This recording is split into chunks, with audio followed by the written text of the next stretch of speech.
Amrit noni ortho plus ತಗೊಂಡ ಮೇಲೆ ಆರಾಮಾಗಿ ತಿರುಗಾಡ್ತೀನಿ. ನೋವು ರಹಿತ ಜೀವನಕ್ಕಾಗಿ ಅಮೃತ್ ನೋನಿ ಆರ್ಥೋ ಪ್ಲಸ್. ನಮಸ್ಕಾರ ವೀಕ್ಷಕರೇ, ವಿಸ್ತಾರ ಹೆಲ್ತ್ಗೆ ಸ್ವಾಗತ.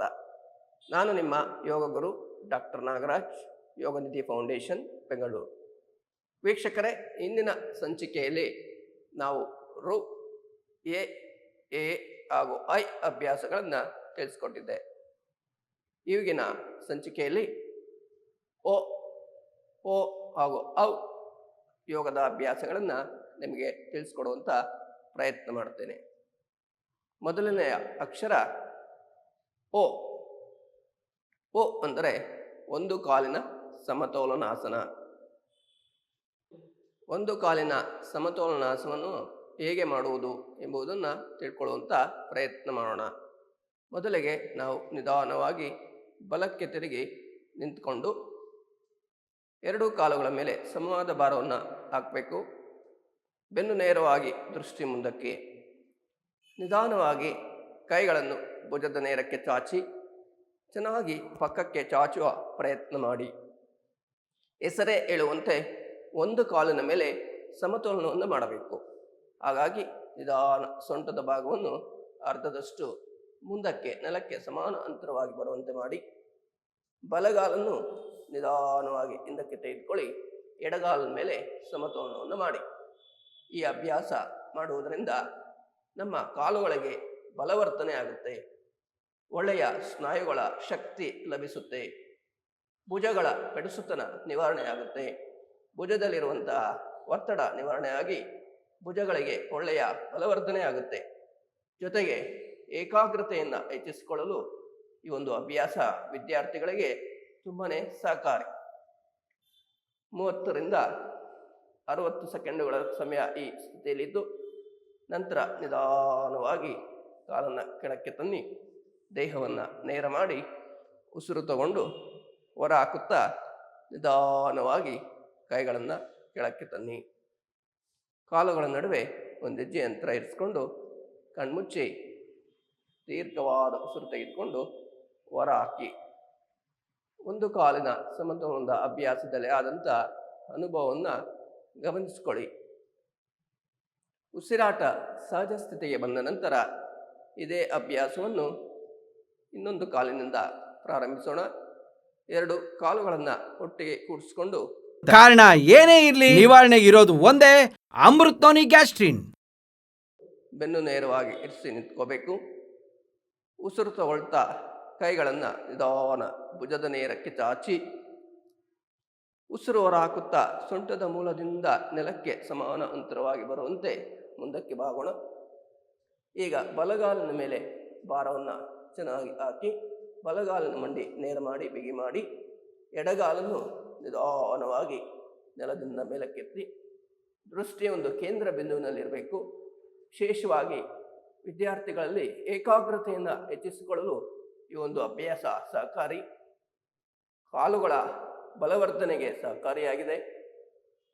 ಅಲ್ಲಿ 30 ರಿಂದ 60 ಸೆಕೆಂಡ್ ನಂತರ ನಿಧಾನವಾಗಿ ಕಾಲನ್ನು ಕೆಳಗಿಳಿಸ್ತಾ ದೇಹವನ್ನು ಮೇಲಕ್ಕೆ ತನ್ನಿ, ಉಸಿರು ತಗೊಂಡು ಹೊರ ಹಾಕುತ್ತಾ ಕೈಗಳನ್ನು ಕೆಳಕ್ಕೆ ತನ್ನಿ.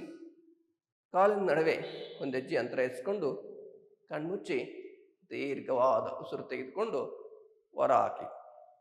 ಮುಂದಿನ ಅಕ್ಷರವನ್ನು ನಾವು ನೋಡುವುದಾದರೆ ಓ ಅಂದರೆ ಓಂಕಾರಾಸನ. ಓಂಕಾರ ಎಂಬತಕ್ಕಂಥದ್ದೇ ಒಂದು ವಿಶ್ವದ ಮಂತ್ರ. ಈ ಓಂಕಾರಾಸನವನ್ನು ನಾವು ಮಾಡುವುದರಿಂದ ಕೈಗಳಿಗೆ ಬಲವರ್ಧನೆ ಆಗುತ್ತೆ, ಭುಜಗಳಿಗೆ ಒಳ್ಳೆಯ ಸ್ಥಿತಿಸ್ಥಾಪಕತ್ವ ಸಿಗುತ್ತೆ, ಕಾಲುಗಳಿಗೆ ಒಳ್ಳೆಯ ಶಕ್ತಿ ವರ್ಧನೆ ಆಗುತ್ತೆ, ಬೆನ್ನಿನ ಉರಿಯ ಭಾಗ ಕೂಡ ಒಳ್ಳೆಯ ಶಕ್ತಿಯನ್ನು ಕೊಡುತ್ತೆ. ಓಂಕಾರಾಸನವನ್ನು ಸ್ವಲ್ಪ ಕಠಿಣವಾಗಿರ್ತಕ್ಕಂಥ ಅಭ್ಯಾಸ, ಹಾಗಾಗಿ ಅಡ್ವಾನ್ಸ್ ಲೆವೆಲ್ ಆಫ್ ಪ್ರಾಕ್ಟೀಷನರ್ಸ್ ಮಾತ್ರ ಮಾಡಲಿಕ್ಕೆ ಸಾಧ್ಯ ಆಗುತ್ತೆ. ನಾವು ಈಗ ಪ್ರಯತ್ನ ಮಾಡೋಣ. ನಮಗೆ ಎಷ್ಟಾಗುತ್ತೋ ಅಷ್ಟು ನಾವು ಪ್ರಯತ್ನ ಮಾಡಿ ಈ ಓಂಕಾರಾಸನವನ್ನು ಮಾಡ್ತಾ ಬರೋಣ.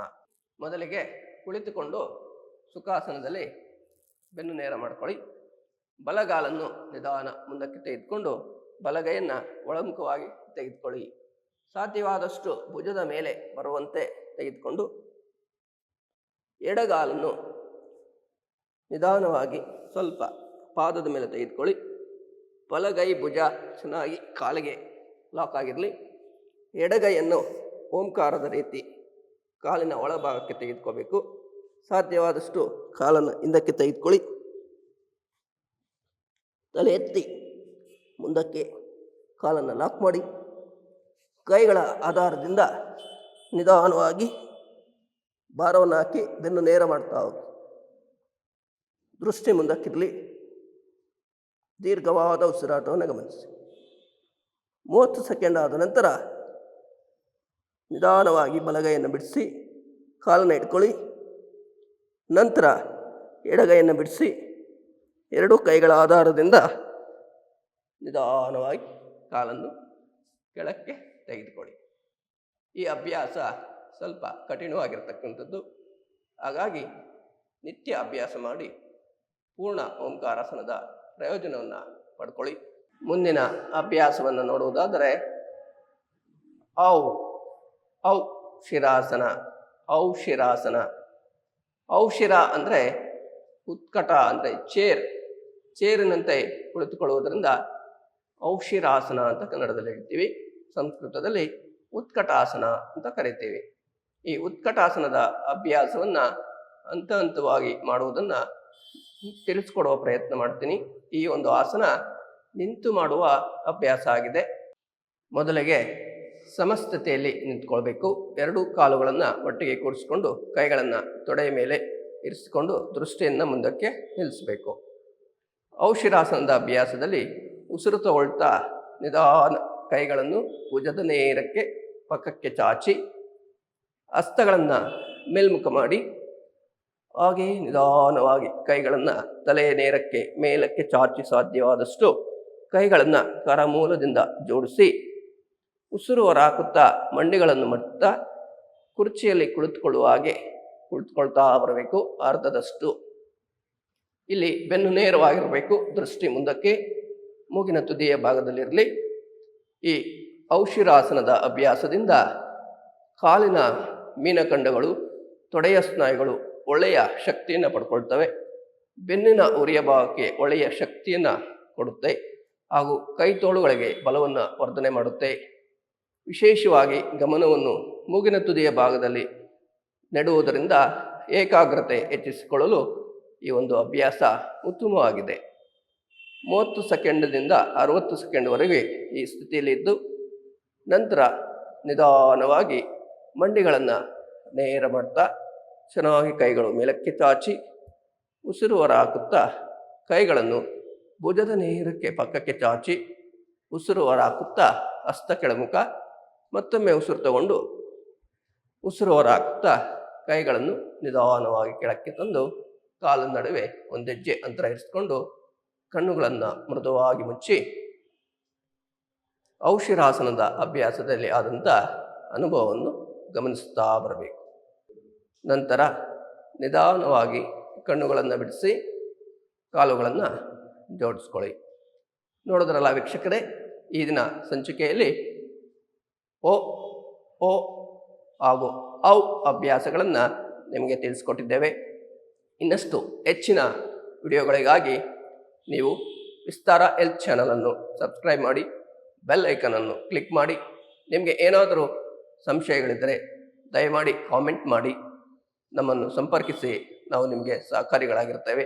ನಿಮ್ಮ ಆರೋಗ್ಯವನ್ನು ಚೆನ್ನಾಗಿಟ್ಟುಕೊಳ್ಳುವಲ್ಲಿ ನಾವು ಸಹಕಾರಿಯನ್ನು ಮಾಡ್ತೇವೆ.